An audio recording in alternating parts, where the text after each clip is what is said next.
let's go with how you would rank the NFC coaches. And the reason why I think this could get spicy is because you are someone who is pretty fair. I know you haven't put your homer hat on yet. You've been pretty fair, reasonable, using my homer hat. And what I mean by this is you've been utilizing the rubric of what has been shown versus potential. And I think if you use that criteria, it's going to be very interesting how you rank these coaches. So let's hear it, because I know you're just as big of a Shannon stan as I am. So let us hear your coaches ranking for the NFC West. You interpreted that correctly, because I did 2 rankings. I ranked them based on accomplishments, and then I did it based on potential and the eye test. Because I needed one where we came out on top. So there's a spoiler there on who won the potential and eye test rankings there, right? Oh, man, that's great. But I do have to be fair, and I got to rank the coaches on accomplishments as I did the other rankings that we did. So starting from the bottom, I think it's clear cut when you look at accomplishments who hasn't accomplished a thing yet, and that's Arizona. They're stuck in that rebuilding mode where it's that middle of the road 8-8, and I think that, to me, that's the type of team that I see there again, like a 9-7, a 9-8 type of team. It's going to take me forever to do those records in 17 games instead of 16 games. Pioneer saying, who's Cliff? Who's Cliff? Exactly. Get that guy out of here, because he doesn't belong in the same conversation with the other 3. Okay. Then, unfortunately, when we're looking at accomplishments, coming in at number 3, San Francisco 49ers and Kyle Shanahan. I mean, there's a Super Bowl appearance in there, but it's buried in the middle of 3 losing seasons. So the results are what they are. I'm not going to sugarcoat those. That's the reality. Yes, he and his coaching staff were able to get us to the highest high, weren't able to get over that peak, but we were on that damn peak, and that's something. But can't do it sustained. You got to be docked for that. And so for me, that's why LA sneaks in ahead at number 2 is, yeah, they had the Super Bowl appearance. They had the Super Bowl loss, but they have the better overall record. They have more consistent winning seasons than the 49ers underneath Sean McVay. And then, as much as I hate to say it, because it pains me to watch him chew his gum on the sideline in the rain, but Pete Carroll, man, you got to give it to him. That guy, year in and year out, it doesn't seem to matter. He and Russell Wilson are going to drag that team into the playoffs, whether it's by sheer force or not. So, to me, you got to give him the edge based on accomplishments. That's my rankings. Yeah. And, it's tough to argue. I think what would be interesting is if McVay had a Super Bowl ring with him as well. I would move him over Pete, because I think that the consistency that the Rams have had is just right up there with the consistency that the Seahawks have had. But obviously Pete has the ring and McVay doesn't. So, yeah, I'm with you. Pete Carroll, McVay, Shanahan, and then down here underneath is Cliff Kingsbury, who really has to look in the mirror and be like, man, I'm not even like on the same, like I can't even be at the same table as these guys. And at least, with Shanahan, he has taken a team as a head coach to the Super Bowl, but he also has shown success in the league at offensive coordinator. We haven't even seen Cliff Kingsbury do that, right? So yeah, I mean, didn't even have tremendous success as a college coach, right? So yes. Yeah. So yeah, I mean, I think I know 49er fans look at it, and obviously, we are part of the Shannon Stan Nation, and it's really hard for us not to put them at number 1 and everything. But if we are being reasonable, if we are taking into consideration actual like results, you can't put him above guys like McVay, and definitely not over Pete Carroll. So, but let's go over potential just so that we don't leave out. Let's get unreasonable here. Let's get unreasonable so that we can't leave this off. We can't leave Shanahan at number 3. No. Go with your potential list. I mean, it's obvious when you look at the eye test who number one is, right? I actually think it does what you just said about the difference between Seattle and LA, how you would flip them if McVay had won that Super Bowl instead of lost it.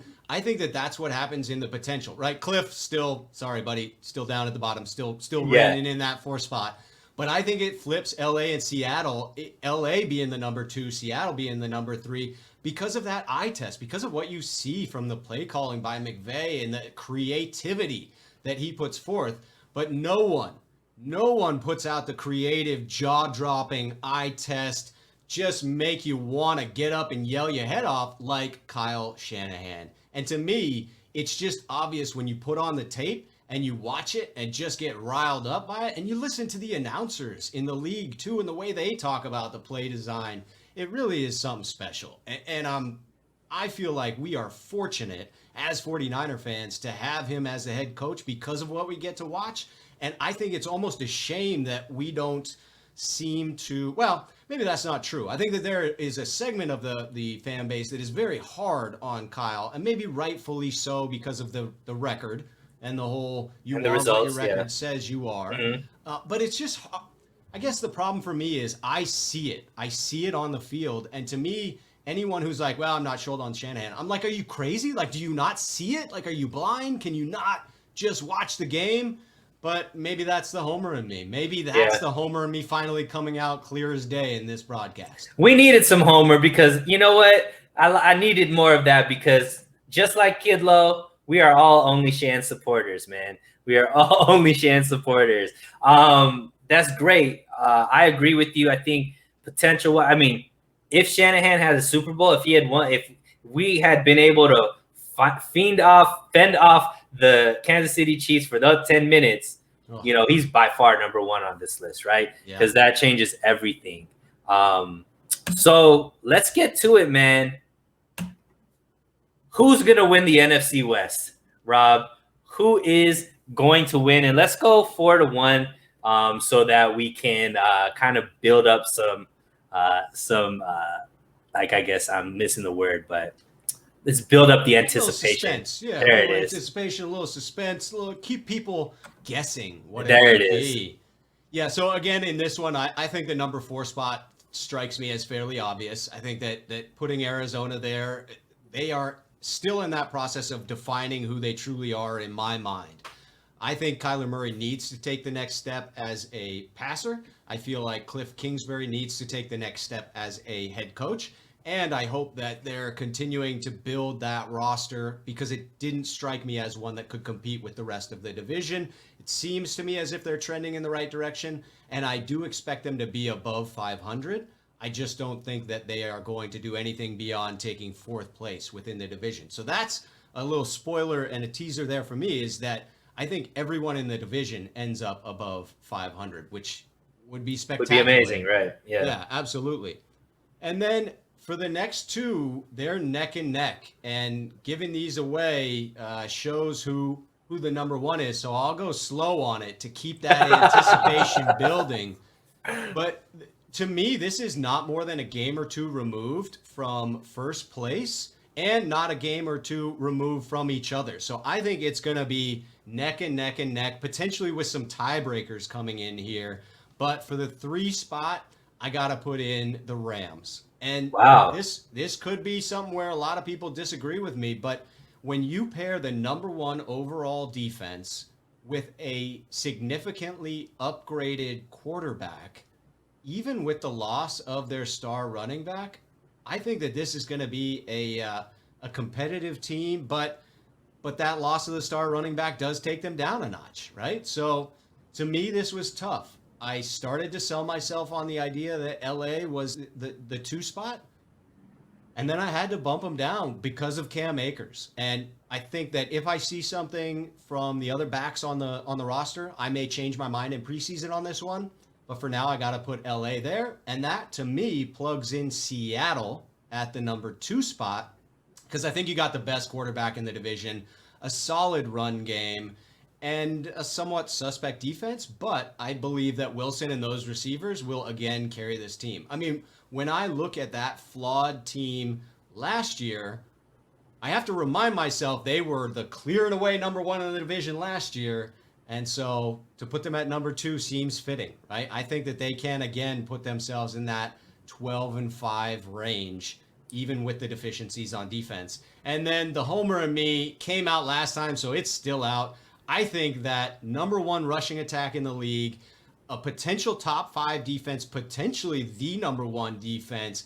I'm hoping for a 13-4, 12-5 record. I honestly believe that this team has the potential to get there. And depending on how we let the quarterback situation play out, if we start Jimmy to begin the year and Trey comes in more towards midseason or toward the trade deadline and people have less tape on him, I could see a rookie going deep into the playoffs and winning a Super Bowl with Trey Lance. Because I think the key is just not letting enough teams get tape on him as the dual threat that he is.